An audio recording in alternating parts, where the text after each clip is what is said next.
If you're sharing a computer, or more especially if you're using a public computer, one of the most obvious things you want to do from a safety point of view is to use in-private browsing. This is available in both Firefox and Internet Explorer, where you can find it by clicking the Safety tab on the top right and then clicking in private browsing itself. The display immediately changes in a way that makes it very obvious that your in-private browsing session has started. What in-private browsing does is it tells Internet Explorer not to remember what websites you visited and not to retain the files that are generated by visiting those websites. So both the history and any files are forgotten about. Unlike Firefox, in Internet Explorer, it's important to remember that only tabs displaying in private browsing are part of your in private browsing session. Any other tabs or Internet Explorer windows that are open are normal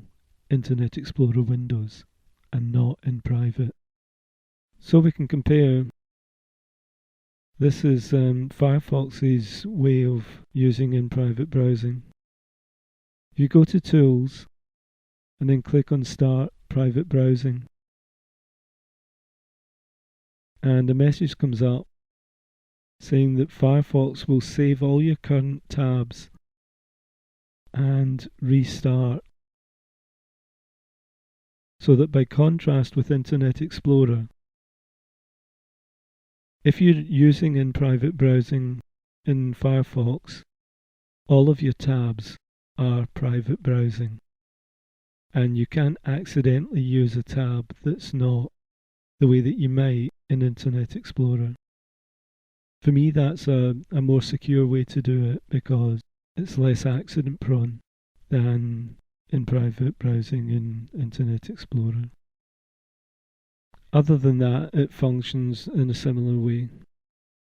When you've finished, it can then reopen the tabs you previously had open. In Internet Explorer, the tab we already had open is not in private browsing, as this one is. To my mind, that's less secure than the way that Firefox does it, as it would be easy to go back to the wrong tab or window and enter something that you wouldn't have wanted to on that screen.